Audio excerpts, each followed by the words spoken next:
Bora!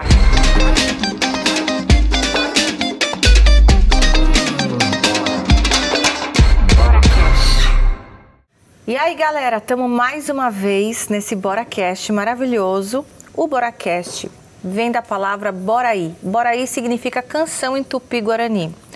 O BoraCast é esse espaço aberto, que não tem preconceito, é um lugar de fala, de muita escuta, que a gente traz aqui as pessoas que a gente tem certeza que vocês vão querer conhecer mais. Mais, melhor, talvez tangeando marginalmente ou profundamente, mas você vai ficar curioso. Por isso, se você ainda não se inscreveu no nosso canal, bora lá, ativa o sininho que sempre tem novidade aí pra você. Eu sou Naya Camargo, atriz, cantora, apresentadora desse videocast aqui, que a gente fala de um comum, que é a música, que está unindo a gente aqui para todo sempre. E hoje a gente tem a felicidade de ter uma pessoa muito importante. Importante todos nós somos, né? Mas eu tô até com vergonha da minha roupa, porque ela é muito chique, gente. Eu tô também. A convidada de hoje é muito poderosa. Essa mulher, ela já tem a música no sangue da família dela, da história toda dela que ela traz, que ela vai contar também pra gente. Foi na Orquestra Imperial que você começou o seu lado mais musical profissionalmente? Na verdade, teve uma experiência anterior, assim, muito anterior. Meu primeiro trabalho foi como backing vocal do Zeca Pagodinho. Ai, que eu amo! Que legal! E depois eu dei 1000 voltas na Não minha consigo vida. imaginar você toda, né? Toda esteta. Que legal! Esteta nesse lugar positivo. Todo mundo é esteta, né? Ai, ó, justificando que eu tô louca. Foi uma experiência muito importante para minha vida, tanto como cantora, como costureira, como diretora de arte, né? Porque é uma vivência em todas as dimensões, assim. A Nina, ela mistura MPB, os clássicos da MPB, samba, bossa nova, e como poucas pessoas, assim. Ela já foi premiada como melhor cantora pelo prêmio APCA, né? E já fez aula de piano, violão, começou muito nova fazendo aula de canto. É isso, gente. Seja muito bem-vinda, Nina Becker. Muito obrigada gatíssima, pelo convite maravilhosa. para participar desse Sol programa. e lua. Tá feliz? Tô achando ótimo aqui. Já tinha vindo nessa casa? Tem muita gente que vem aqui e fala assim, cara, já vim aqui antes. Eu não tinha vindo não, mas eu amo esse bairro, Santa Teresa, eu já morei aqui, acho que é um bairro icônico do Rio de Janeiro, assim. Acho que vir ao Rio e conhecer Santa Teresa é uma necessidade, assim. Uma pra você passagem entender o obrigatória. Rio. Você é cenógrafa também? Além de tudo isso que a gente falou, costureira, Sim. modelista, é o quê? Você é stylist? Você fez também? eu... Não, peraí. Como que começou sua relação com a música, primeiro? Então, na minha família todo mundo tocava um instrumento, né? Minha mãe, minha tia, minha avó, sei lá, todo mundo tocava o piano, o violão, cantava, assim, uma família muito musical, mas ninguém era músico profissional. E aí, quando eu tinha 8 para 9 anos, a minha mãe casou com meu padrasto, que era maestro, que é maestro, e professor de História da Música Popular Brasileira. Então, ele tinha um acervo absurdo de vinis e coisas, né? Sambas antigos, choros, né? Assim, então, era uma criança que vivia ouvindo, sei lá, Pixinguinha, todas as cantoras da época do rádio, né? Eu tinha isso muito vivo na minha vida, assim, muito presente. E ele era maestro, ele fazia arranjos para orquestra. Então eu cresci ouvindo ele no piano, fazendo as partes dos arranjos, né? A parte das cordas, a parte dos sopros, a parte das bases. Então eu me acostumei, né, o ouvido, né, a entender que aqueles arranjos eram feitos de partes, assim. Acho que foi super importante isso para minha formação. Ele me ensinou um pouco, né, de teoria musical. Eu não estudei, não tive uma formação acadêmica, né, assim, formal, mas tive em casa, né, essa noção, assim, e esse treino do ouvido. E aí eu estudei violão, estudei um pouco de piano, cantava no coral infantil do Teatro Municipal, sei lá, sempre tive uma, né, de alguma forma... E um incentivo também da família, que estava todo mundo... E uma presença da música na minha vida. Quando fiz balé também, né, tinha aquele aquela velhinha pianista de 180 anos que tocava pra gente dançar. Ah, isso não tem mais. Depois eu fui estudar dança afro, e aí tinha os caras que tocavam, né? Os ogãs que tocavam na aula. Tem ainda. Eu sempre tive essa coisa com a música, com a dança, com as artes, né? Assim, eu tô dizendo instrumentista na aula de dança tocando, assim, que tinha, luxo, na minha época também tinha uma pianista tocando com a gente na aula de balé, mas hoje eu acho que...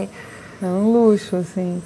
E aí, enfim, quando eu tinha uns 16, 17 anos, eu comecei a tocar violão, aí comecei a estudar songbooks de bossa nova, aí comecei a me interessar por aqueles acordes mega complicados e ficava trancada no quarto estudando aquilo. Você era CDF? Não, mas aquilo para mim era tão fascinante que era natural para mim, assim. Quando eu vi, eu tava horas ali. E aí que eu entendi que aquilo era um caminho, sabe, possível, porque era indolor, eu não precisava me esforçar para fazer aquilo. Eu tava ali, plena, feliz, fazendo o que o meu corpo estava mandando, sabe? Virava uma curiosidade, um destino. O estudo acabou virando um caminho desse destino, da curiosidade. É isso. E aí, só que é isso, sempre tive muitos interesses, então eu também estudava teatro, gostava de cenografia, gostava de figurino, gostava de costurar. Eu sempre gostei de tudo, assim, sempre tive muitos interesses e sempre tive essa facilidade de fazer muita coisa e dificuldade também de escolher uma só. Passei a vida inteira sofrendo, ai meu Deus, será que eu quero só o visual ou será que eu quero o sonoro? Até que chegou um momento da vida que eu falei, cara, eu quero os dois. Tipo, eu vou fazer tudo que eu quiser e tudo bem. Você acha que você foi mais pro lado da música? Você viveu isso tudo por conta da família? Ou você sente que isso já vinha teu mesmo, que você tinha que viver isso? Acho que foi mais apesar da família, porque como eu tinha músico profissional, né, maestro e tal, existia uma expectativa, tipo, se você for estudar música, você tem que estudar a sério, né? Tu não vai ficar de orelha. E não era aprender meu caso, 3 acordes, sabe? tocar 70 músicas, que tem muitos. Sabe? E eu fui trabalhar com cinema também, né? Eu tinha esse fascínio pelo cinema, queria entender como funcionava essa indústria, como é que funcionava a produção, o que era fazer um cenário para um cinema, direção de arte. Isso me fascinava muito, essa linguagem, né? Semiótica, eu adorava também. E aí, mas eu não queria deixar de cantar. Eu fui fazendo do meu jeito, assim, sabe? Eu acho que a família não deu muita força não, porque eles falavam, ai, puta, você quer ser artista, você é uma puta roubada. Por que você não vai fazer um negócio mais certinho? Presta um concurso público. Vai estudar direito, sei lá. Eu fui fazer faculdade de design, porque aí eu podia trabalhar num escritório, ser contratada. Você cedeu um pouco a pressão. Não deu certo. De fazer parte do sistema ordinário, assim. Sim. E aí não era isso, né? Passar o dia inteiro na frente do computador, nunca foi. E então você migrou para esse lado, então daí depois migrou para esse lado da cenografia. Como é que foi essa migração? Eu comecei a estudar cenografia porque eu estudava numa escola muito legal, que tinha aula de artes, assim, de teatro, de canto, de carpintaria, de filosofia, sei lá. E aí eu fui no teatro, assim, e a parte que mais me interessava era cenografia e figurino. Então, quando eu cheguei na faculdade, eu já tinha essa coisa, teatro, cinema, né, essas artes cênicas, assim, como você preparar um palco, né, os truques de luz, de cor, isso sempre me interessou. E aí, foi bom fazer faculdade de design, porque eu fui... Antes de entrar para a faculdade, eu trabalhei 2 anos numa escola de samba, porque eu queria entender como funcionavam as alegorias, você construir aquilo, as esculturas gigantes, né, assim, como é que eram as técnicas. E isso foi assim, valeu por uma faculdade. Vila Isabel. Ai, que delícia, que legal. Eu era a única pessoa da Zona Sul que trabalhava no barracão. Antes de fazer o vestibular, sabe? E isso para mim foi fundamental, assim, em todas as dimensões também, na dimensão do convívio social, na dimensão de entender como funcionam os materiais, né, assim, de entender como funciona o sistema muito complexo de fazer uma escola de samba. Suprimentos, né? Como que como fazer funcionar e viabilizar um desfile com milhares de pessoas, com um monte de fantasia. Assim, foi uma vivência muito rica, a vivência do samba, da comunidade, enfim, foi uma das coisas mais importantes assim que eu vivi. Mas então você estava fazendo faculdade de design? Aí depois eu fui fazer faculdade de design E eu tranquei a faculdade, porque eu comecei a cantar com o Zeca Pagodinho, a gente ia viajar e não dava para conciliar. Só que enquanto eu cantava com o Zeca, eu também comecei... Ele bebe muito mesmo? Sim. Enfim, na época, eu não sei como é que tá hoje em dia, porque né, faz um tempão, eu tinha 21 anos, agora eu vou fazer 49. Mas ele acordava de manhã e ia para a padaria já... Tomar cervejinha. Em frente ao hotel, de chinelo. Não, hoje em dia eu não sei como ele é uma figura, né? Ele é maravilhoso, pessoa afetuosa. Dá vontade de abraçar ele, mesmo que a gente não conheça pessoalmente. Nossa, cara, muito querido, assim. E é muito engraçado, porque 10 anos depois, eu fui fazer direção de arte de um clipe dele, quando eu já não... Muito tempo já não cantava mais com ele, do Deixa a Vida Me Levar. Nossa, que é a que música... foi um reencontro, um set com ele, máximo. assim, depois de anos. Que eu amo esse clipe, assim, tem um roteiro super lindo. Mas como que foi, então, essa migração para a cenografia? Você foi para a escola de samba e quis entender a logística toda de uma mega produção de cenografia. Sim, você não foi simples, né? Você não foi assim, quero entender cenografia, vou... Não é eu queria entender como usar os materiais. Então, o minimalismo. Tinha tecidos gigantes de 40 metros de comprimento que a gente tinha que espalhar a cola com uma vassoura. A gente jogava um tonel de cola e espalhava com uma vassoura, sabe? Você queria viver isso. Eu queria entender como é que se faziam as coisas, assim. E como é que as técnicas de pintura, de escultura, aqueles espelhinhos, como é que colava. Sabe, assim, foi muito rico, assim, até Você hoje. Você tinha quantos anos? 18, 19. Ai, que delícia. Hormônios ali, com aquele batuque da escola de samba. Imagino. Isso, os meus amigos eram todos soldados do Morro dos Macacos, assim, tipo... Nossa. Foi muito, sei lá, muito especial. E aí, eu fui fazer faculdade de design e eu comecei a perceber que eu não ia trabalhar no escritório de design o dia inteiro na frente do computador, não era... Você não cabia naquele... Aí eu fui cantar com o Zeca, mas ao mesmo tempo surgiu uma oportunidade incrível de trabalhar como assistente do Gringo Cardia, que é um puta diretor de arte, né? Como que surgiu isso? Cara, eu não sei, foi uma coisa, aquelas coisas que do bruxaria, mágica. Eu fui para São Paulo para ir na Bienal, porque eu me amarro em artes plásticas, arte contemporânea, e eu vi ele andando lá longe, assim, no outro andar, sabe, pelo aquele vão que tem lá no pavilhão da Bienal. Aí eu olhei aquele cara e eu tava com um amigo do lado, falei, tá vendo aquele cara ali, de boné laranja? Aquele cara, um dia eu ainda vou trabalhar com ele.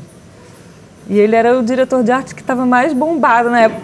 E aí, tipo, um mês depois ligaram para minha casa. Então, indicaram você para fazer um trabalho com Gringo Cardia, não curta, não sei o que e tal. Eu falei, caralho, universo. Escutou, hein? E aí eu fui trabalhar com ele. E aí eu tinha todo esse conhecimento já dos materiais, né, da escola de samba. Eu fiz esse estágio e ele falou, caralho, vem trabalhar comigo. E aí eu fiquei uns anos trabalhando com ele. Depois eu fui trabalhar na Conspiração Filmes, fiquei na publicidade, tipo... anos, assim. E aí fiquei anos meio fagocitada pela publicidade na Conspiração. Fiz alguns longas também, outras produtoras e tal. Publicidade é um lugar que tem a arte e não tem a arte, né? É. Assim, na música, por exemplo, a gente fala muito isso, assim...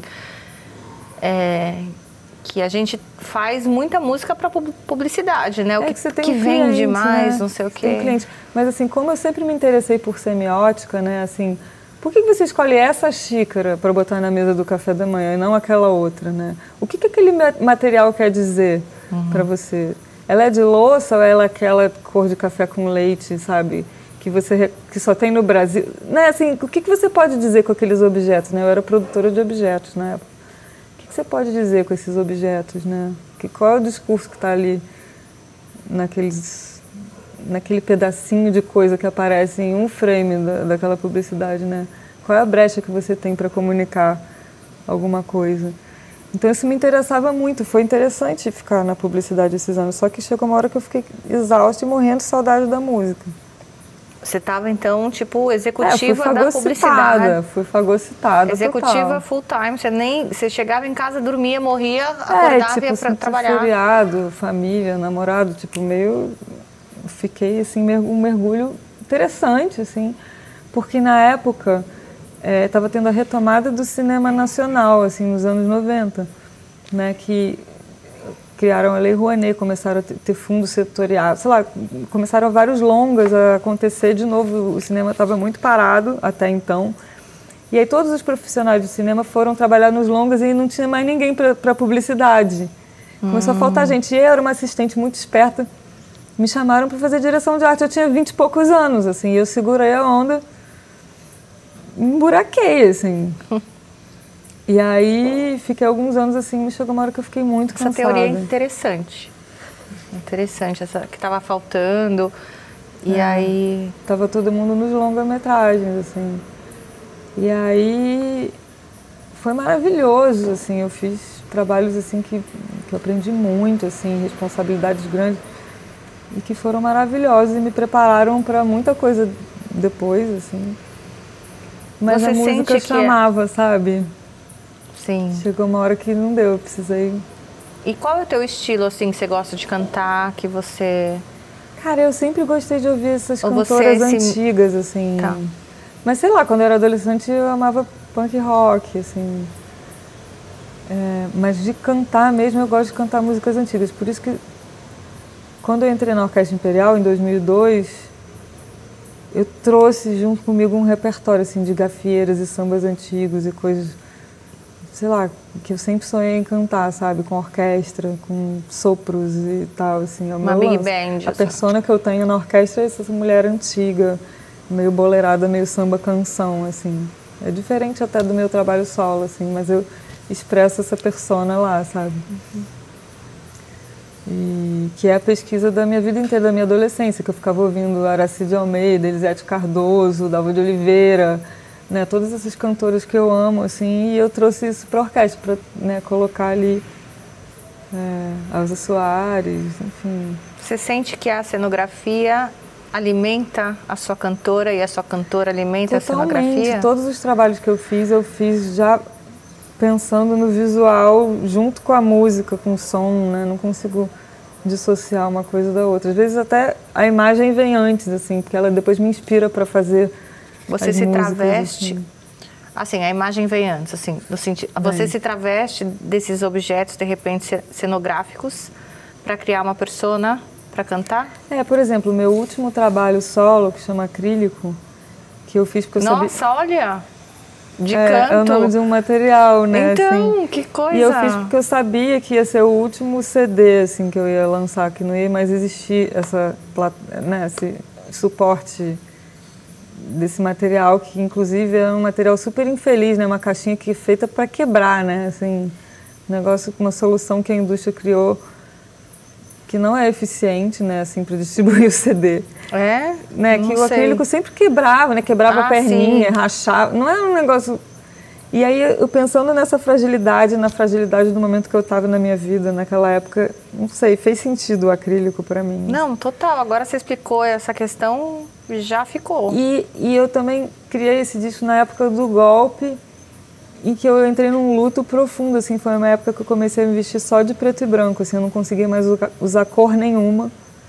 E o disco é todo preto e branco, e eu fiquei toda preta e branca depois desse disco. Agora é que eu estou começando Aqui eu vim de saia azul, mas assim, eu fiquei esses anos todos usando só preto e branco.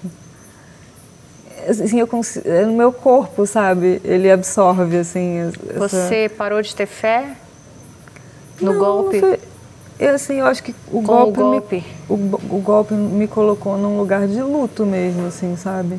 As cores, para mim, sempre foram expressão de alegria, de desejo, e eu me senti num lugar de não me sentir com a possibilidade de desejar, de realizar, né? Assim, foi muito pesado, assim.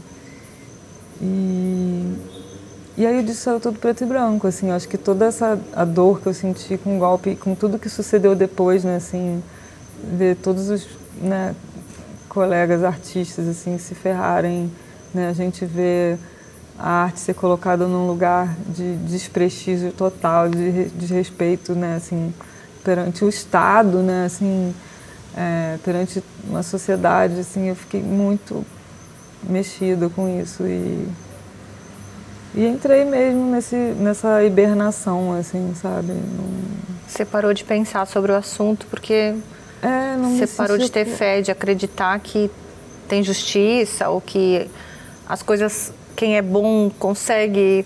eu acho que... Seja gentil, gentileza gera gentileza. Quando você está triste, você fica sem energia para, né, superar a tristeza ou sei lá, qualquer impedimento assim que se coloque, né, diante do seu desejo. Eu fiquei meio que não me sentindo com a possibilidade de desejar, sabe? E esse disco foi meio que assim, o início desse luto, assim, tipo, caralho, eu tô entrando nessa, sabe? E eu fiz esse disco, eu só consegui fazer porque eu tive um patrocínio, né, da Natura Musical, senão eu nunca teria conseguido fazer o disco do jeito que eu quis, assim, do jeito que eu pensei, porque era um disco que falava sobre bossa nova, samba canção, e eu chamei Esse disco acrílico? É.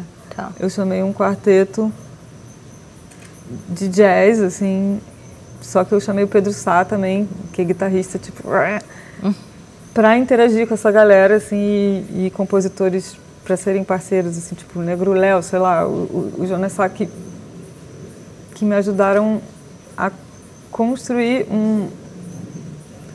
uma linguagem em cima das referências que eu trazia de bossa nova e de samba canção, assim, né?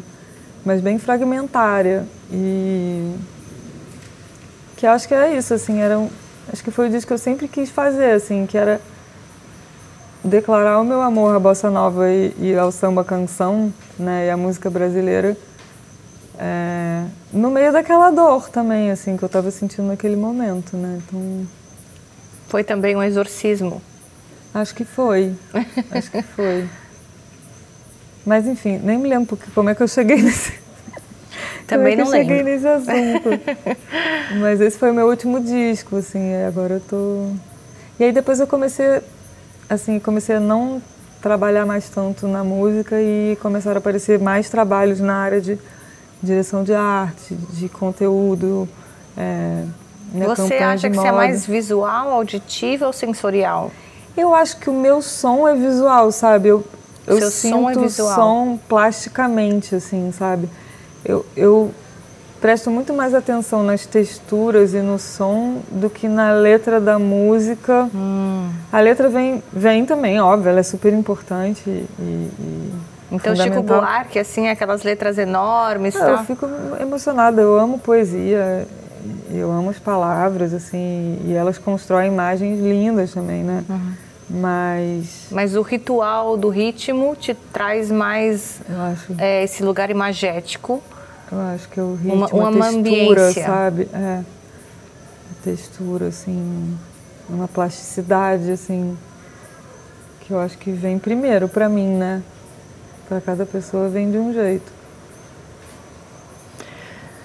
Você, então... Você se define em algum estilo, então, assim, quando você vai fazer música, imageticamente?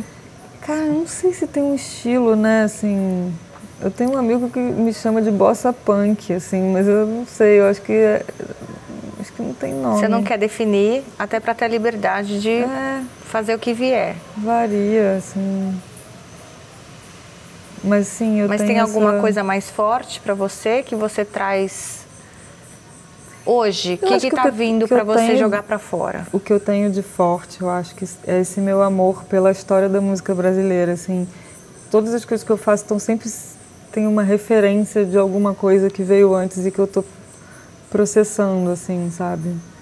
Acho que não é um estilo só, assim, mas é uma necessidade de... um garimpo, assim, um garimpo de atmosferas, assim, de outras épocas. Eu gosto, assim, sabe, de ouvir coisas de outras épocas e trazer isso, assim, de volta. Procurar músicas de antigamente que façam sentido hoje, como se tivessem sido feitas hoje, assim. Atemporais. Acho que eu tenho essa busca. Você escreve? Escrevo, mas não sou tão produtiva na escrita, sou mais nas melodias, assim. A melodia sai muito fácil. E eu tenho alguns parceiros, assim, que eu mando a melodia, eles mandam a letra. Às vezes eu escrevo a letra e mando também, mas em geral eu faço mais melodia. Você sente um desprezo pelas cantoras que só, mil aspas, que só interpretam e não escrevem? Você sente que o mercado musical fala que é menos ou não? Você acha que Ai, cara, não tem essa?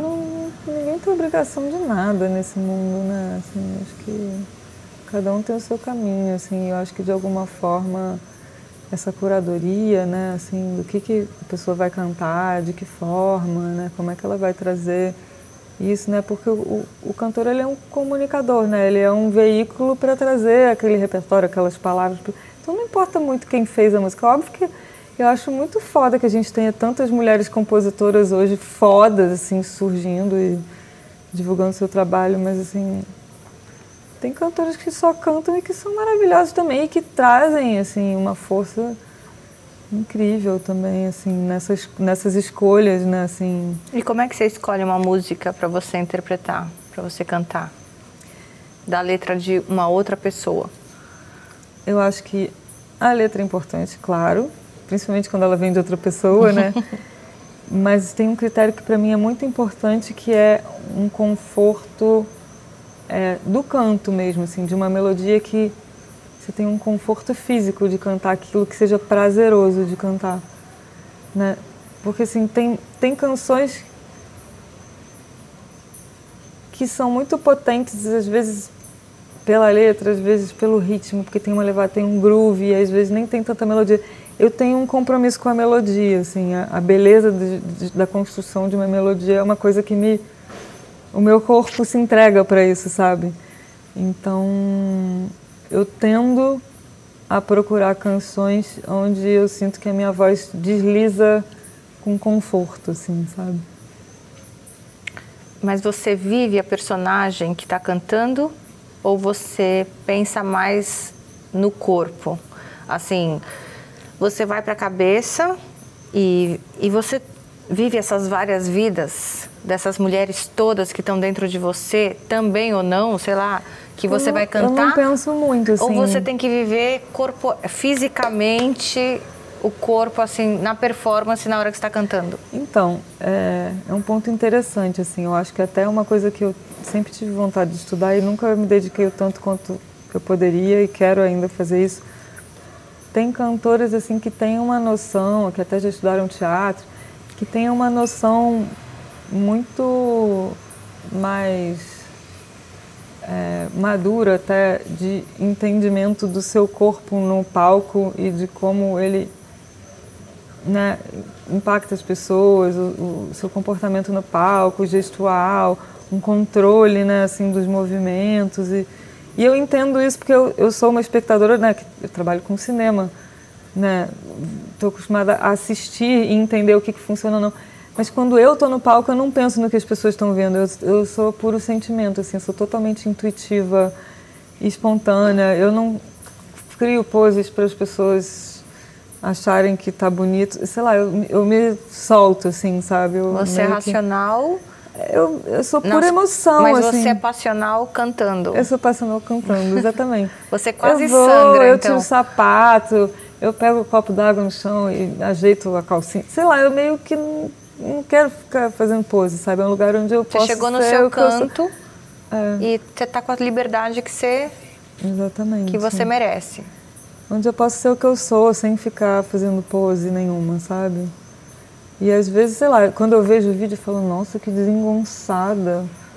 Mas tudo bem. Você se julga assim, desengonçada? Às vezes você se vê olho, e fala, ai que saco. Mas eu sou assim, o que eu vou fazer? Eu não vou ficar consertando, sabe? Tipo, é o que sai, assim. E acho que o barato para você de cantar é essa experiência ativa da performance? Sentir a música, sentir aquela melodia, deslizar por ela, né, assim, sentir aquela emoção,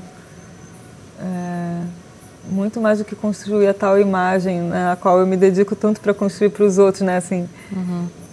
Quando eu estou cantando, eu não estou construindo imagem nenhuma, eu estou sentindo aquilo ali e compartilhando essa emoção com os outros, assim, sabe, quase de olho fechado, assim. Você Você acha que acontecem catarses com você quando você está cantando na sua performance, para você e para o público? Ou mais para você? Ou mais para o público? Cara, eu não sei, assim... Você já pensou assim nisso? Já passei por tanta situação, assim... Eu sempre fui muito tímida, né? Assim, eu era uma criança que morria de vergonha de falar com todo mundo. Então, para mim, cantar é um processo de cura, assim, de eu me sentir sendo ouvida. Então, eu morria de vergonha no início, assim... Primeira vez que eu cantei em público no sarau da escola, eu cantei de costas. Não...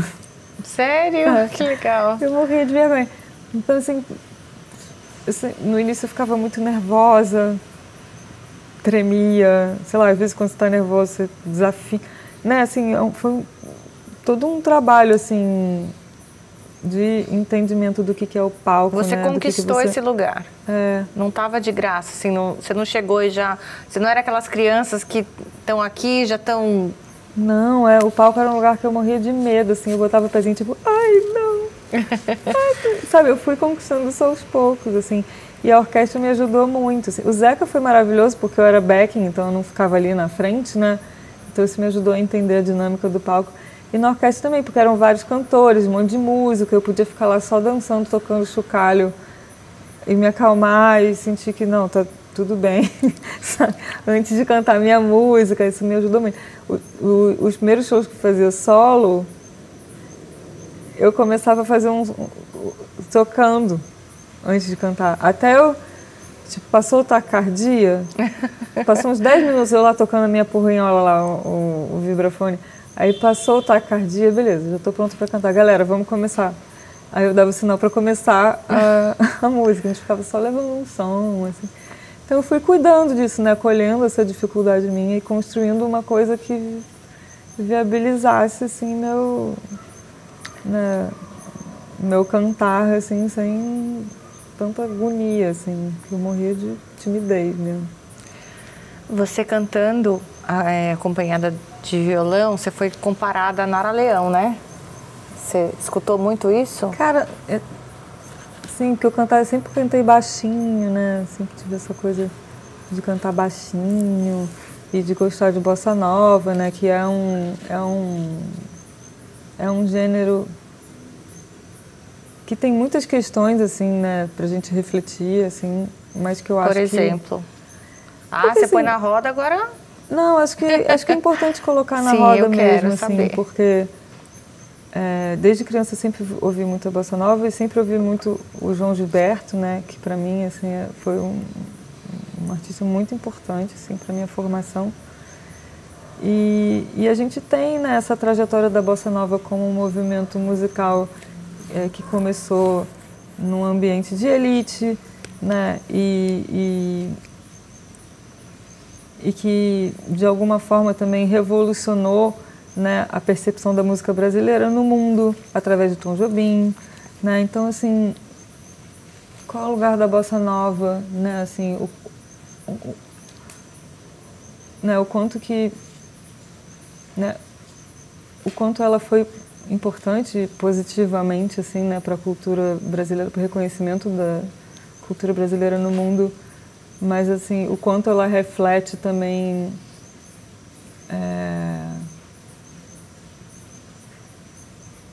uma questão de... Hierarquia social. Exatamente. Você não queria falar isso? Não, eu estava tentando encontrar uma palavra mais adequada, assim, mas, né, no meio de tanta fala, assim, não estava conseguindo. Mas acho que é isso, uma questão de hierarquia social. Mas, ao mesmo tempo, assim, entendendo, como o João Gilberto sempre falou que o que ele fazia não era bossa nova, era samba, né? E a devoção que ele tinha por isso, né? E a forma como ele tocava o violão, né? E como, né, a devoção que ele tinha pelo repertório dos sambas antigos, né? E como eu absorvi isso, eu, né, sempre ficava nessa reflexão, assim, qual é o lugar da bossa nova, se nessa minha identificação com a bossa nova, né, o quanto ela refletia a própria história da bossa nova na minha vida, no meu impacto, né, na minha vida de classe média alta, né, assim, É impossível você não pensar nisso, né? Não, acho que é possível, sim. É que você tem esse olhar para o mundo. Sim. Mas tem gente que não pensa, Sim. eu acho. Sim. Deve ter tanto tipo de gente, não é? Mas é isso, a gente teve É que grandes para sua artistas concretude, para sua formação, você precisa enxergar, sei lá, né? Sim, e a gente teve grandes artistas que dialogaram, né, com a Bossa Nova e que contribuíram imensamente para a história da música brasileira, né? O próprio Tom, né, como um maestro, né, que estava nesse limite, né, entre o erudito e o popular, né, que sim, trouxe uma dimensão, né, sinfônica, assim. Mas a Nara Leão era uma pessoa para você de uma referência? Você escutou muito ela? Porque Não. geralmente quando a cantora ela não era te lembra é referência. porque tem na bagagem, mas ela não era. Não era uma referência. Por isso que eu falei sobre todo esse incômodo, assim. Porque quando eu era pequena e quando eu era adolescente, eu não curtia ouvir a Nara Leão. Não me interessava aquilo ali, assim. Hoje em dia eu curto muito mais até, assim, pela trajetória da vida dela, pelas escolhas que ela fez na carreira dela, né, assim, como artista. Mas eu gostava de ouvir a Dalva de Oliveira, a Elisete Cardoso, a Elza Soares, sabe, assim, minha relação com a música era com essas cantoras da época do rádio. Eu adorava a Carmen Miranda também, e a Nara, pra mim, eu olhava e falava, pô, mas ela canta tão pequenininho. E aí eu fui também moldando o meu canto, assim, eu cantava baixinho. Quando eu comecei a cantar na orquestra, eu aprendi a cantar, porque eu precisava, porque são 20 músicos tocando alto pra caralho no baile, assim, não dá pra você chegar e cantar baixinho. Então eu comecei a aprender a cantar com mais volume, mais projeção, assim. E acho que eu fiz um disco em homenagem a Dolores Duran, que é uma cantora que eu sou apaixonada também. Essa é a minha verdadeira paixão, e eu fiz um disco para ela. E nesse disco é que eu senti que eu me tornei uma intérprete, assim, sabe? Que eu aprendi a cantar. Que ano foi isso? Foi em 2014 que eu produzi esse disco, só de músicas do repertório dela. Eu me identifico muito mais com a Dolores do que com a Nara, sabe? E a Dolores era essa mulher incrível, assim, que participou do início da Bossa Nova, né? Que era uma mulher compositora, numa época em que as mulheres deviam ser donas de casa, né? Era independente.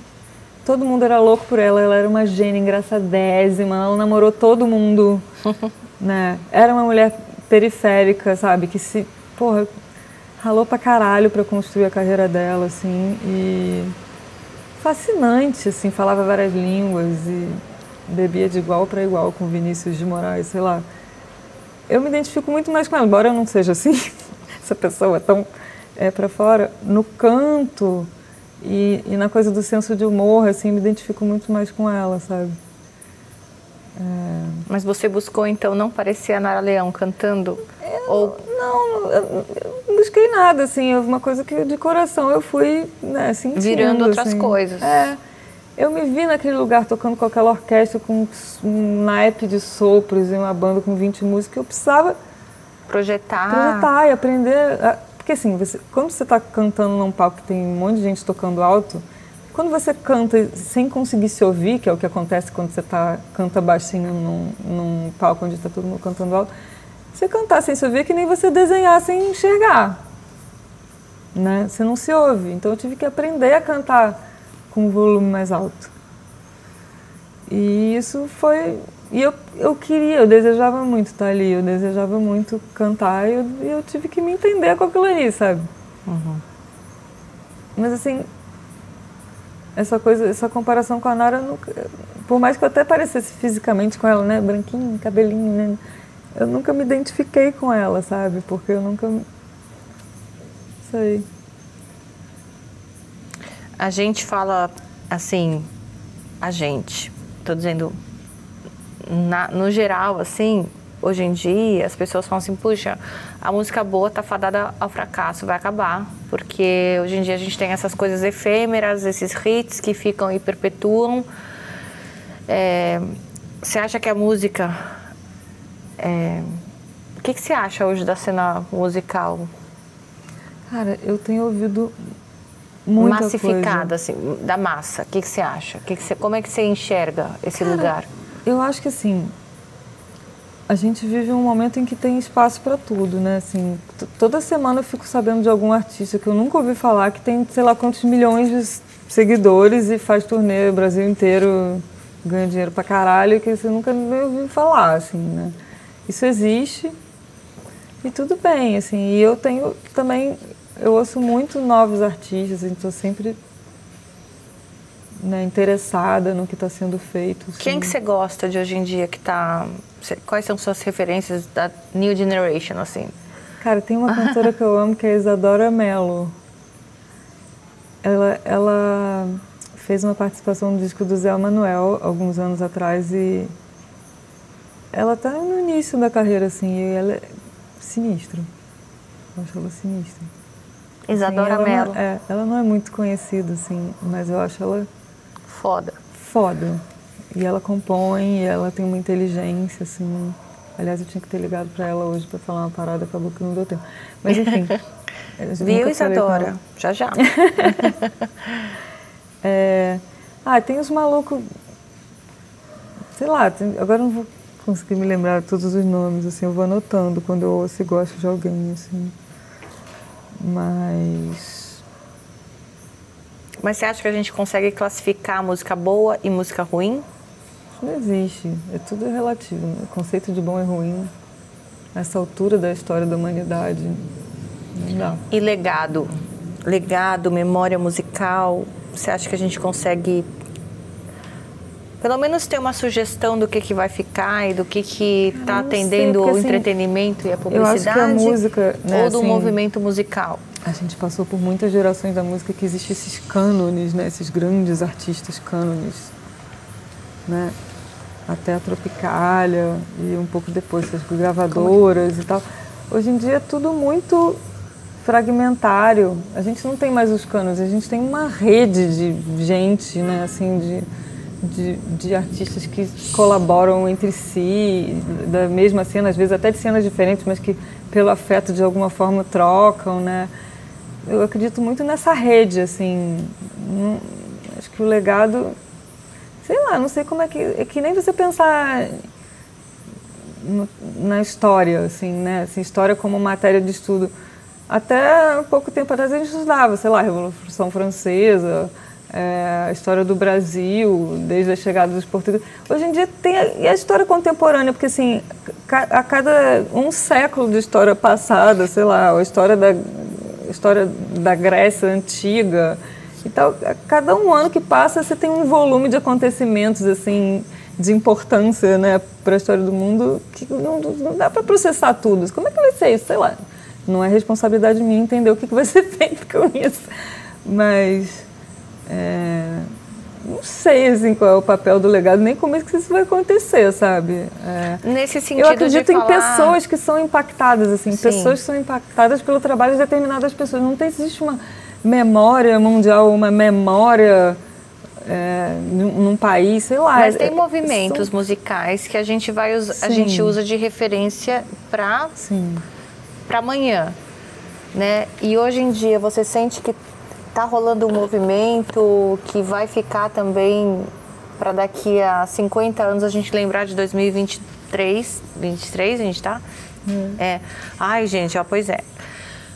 E a gente vai falar, putz, naquela época tava rolando isso aqui, era um movimento... Ou você acha que a gente tá efêmero, tá... Não sei, o que você sente que vai ficar desse momento aqui que a gente está vivendo? Não sei, assim, não sei. Eu acho que isso é uma coisa que a gente só vai entender pós. Quando a gente está no meio do processo, no fluxo... Mas qual que é a sua impressão do que a gente está consumindo de música hoje em dia? Não nós, classe média.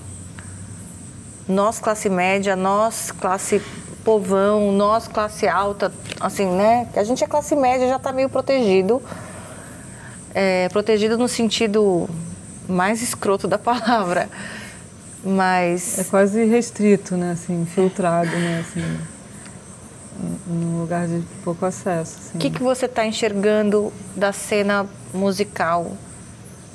Como é que você poderia falar pra gente assim, se viesse um ET aqui agora e falasse assim, Nina, o que a gente tá vivendo musicalmente em 2023? Cara, muito difícil falar sobre isso. Como eu te disse, eu ainda mais sendo canceriana, assim, eu sou aquela pessoa... Você é canceriana? É. Eu sou aquela pessoa doer, que depois... Então.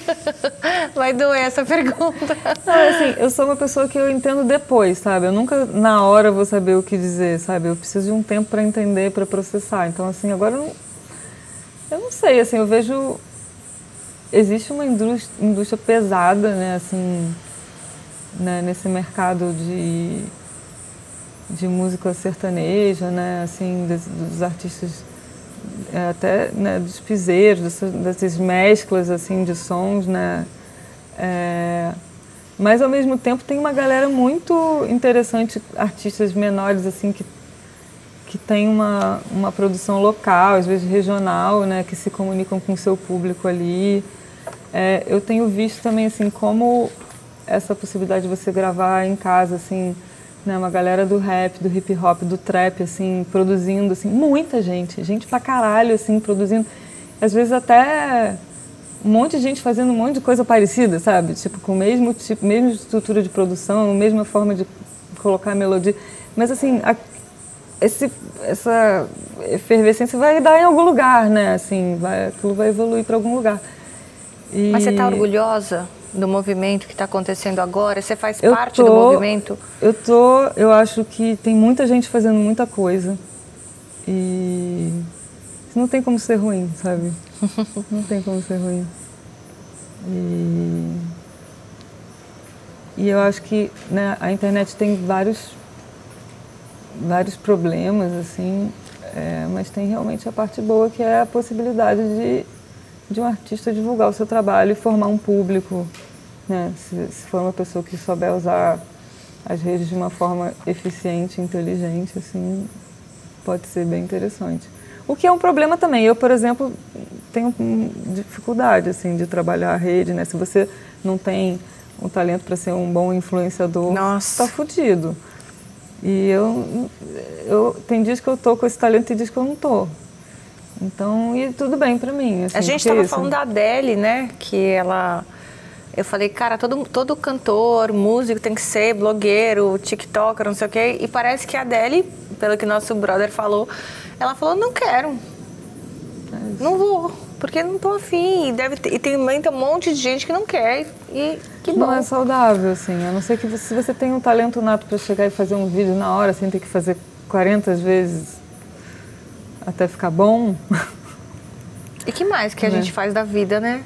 Não lava roupa, não lava o banheiro, não dá comida para os cachorros. Eu tenho pouca separação entre trabalho e vida pessoal. Assim, agora eu fui também escrota com quem gosta, assim, não é isso. Não é isso, é natural. Mas é porque eu não consigo gerenciar. Eu tenho dificuldade, e eu acho que é isso, eu tenho pouca separação entre trabalho e vida pessoal.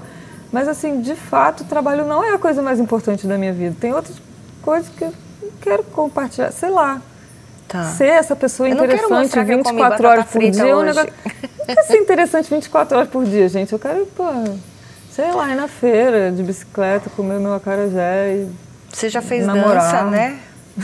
Você já dançou? Fez... eu me interesso, assim.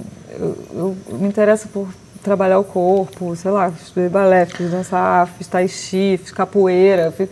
Eu gosto, assim, de entender. Você acha como... que essas artes, a música, a dança, são inerentes de todo ser humano? Eu acho que a dança melhora muito a nossa vida. Acho que soltar o quadril é Mas e a música também, assim, tipo, todo mundo tem isso?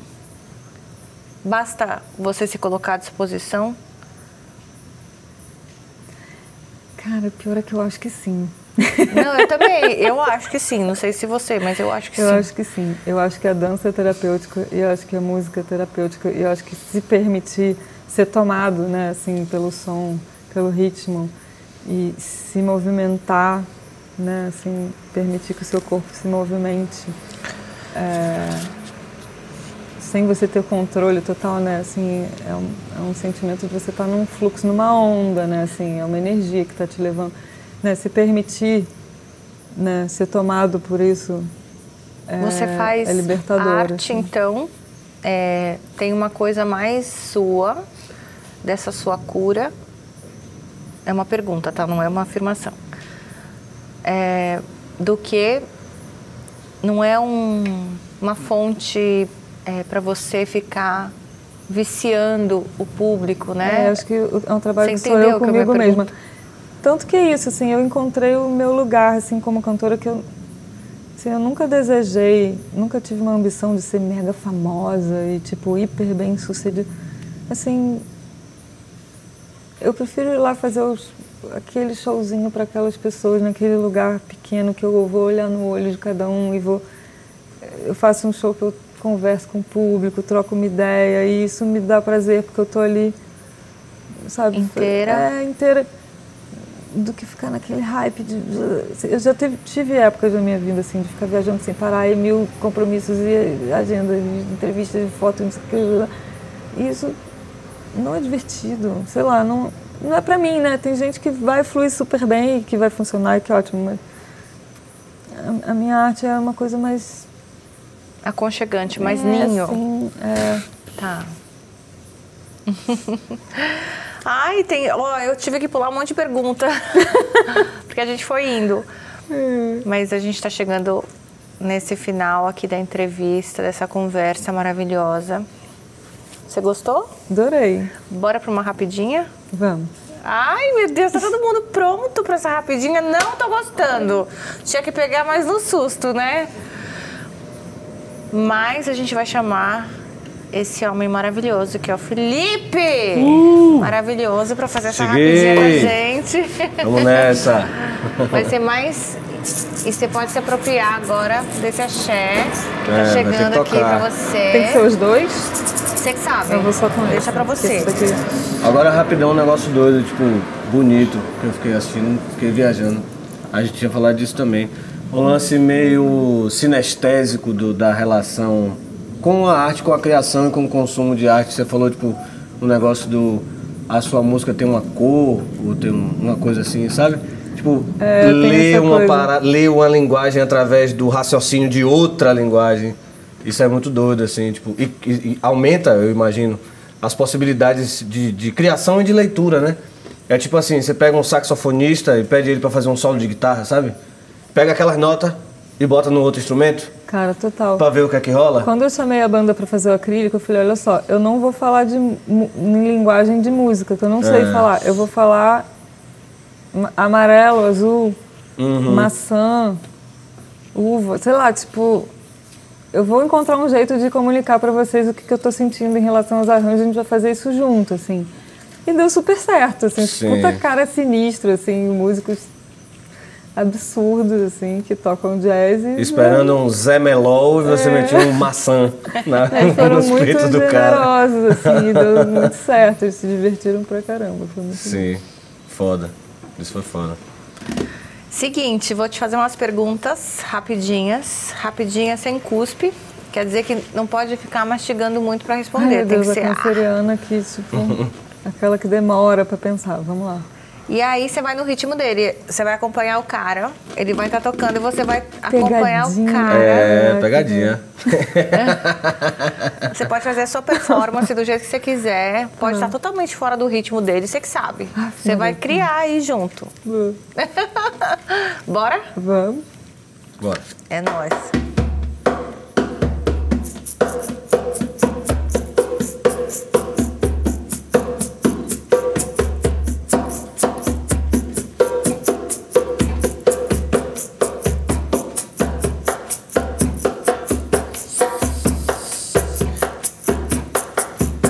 Orquestra sinfônica ou orquestra imperial?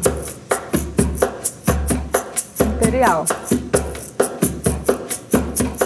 Império dos Sentidos. Já Império começou do a Amor. cuspir, olha ela tentando enganar Tá nós, mastigando, né? tá mastigando. Água de coco ou cervejinha? Água de coco.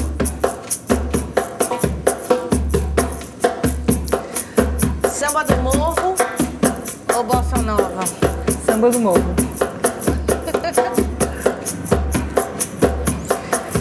Cristo Redentor Gostou? Ou pão de açúcar? Pão de açúcar.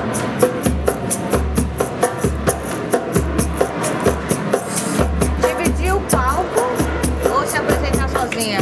Dividir sempre.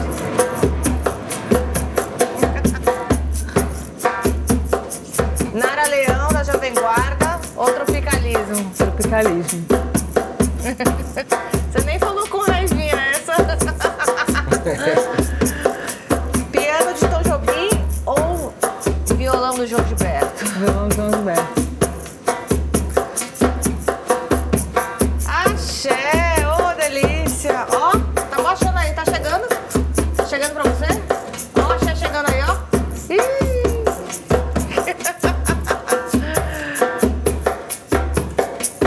É nóis. Ai, Felipe, maravilhoso.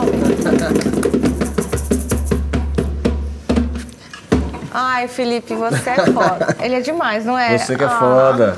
Deliciosa. Você sabe que você é meu oposto complementar? Eu sou capricorniana. Olha, E você é canceriana. sim. É bom, é sempre a troca rica, né? É.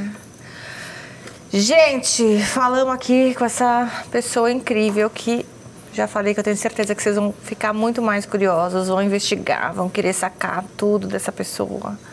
Fala pra gente como é que a gente acha você, gata.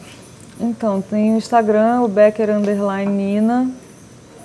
E tem o canal da YB, que é a minha gravadora, que tem as músicas também. Tem alguns clipes, mas assim, eu não tenho nada muito estruturado na internet. Então, qualquer coisa, se quiser chegar de DM pra bater um papo, pode chegar também. Cuidado, hein?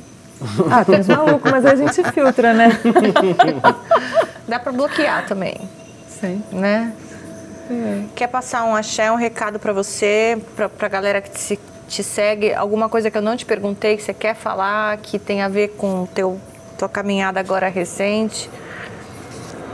Eu acho que não tem nada mais importante do que o amor, né? Do que o amor irrestrito, o amor pelo que você faz, né? Onde você vai botar o seu desejo, o amor que você vai dedicar ao próximo, ao coleguinha que está trabalhando com você, a pessoa que você dá bom dia quando você, né, cruza na calçada, sai de casa. Se você tratar a si mesmo e os outros com amor, fica tudo mais bonito.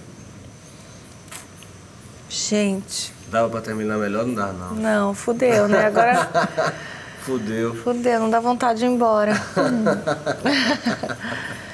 Obrigada, Nina. Eu Obrigada que agradeço. demais. Bem-vinda. Aqui é um espaço para você. Sempre que você tiver uma novidade, a gente está aí, né, pelo Brasil, mas está mais em São Paulo.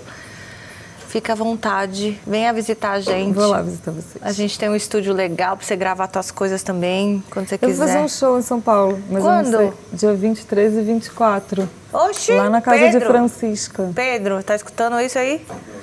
É um show só de músicas do Caetano, das músicas hippies do Caetano. Dia 23 e 24 de março. Chama Love, Love, Love. Até que horas? Cara, o show começa tipo 9, 23 e 24, lá na casa de Francisca. E aí depois você vai para um outro axé, que é uma festa que a gente vai fazer. Ah, ó. Mas depois a gente fala. combinado. Depois a gente Tá bom. bate Tá uma bom. papada aqui. É nóis, gente.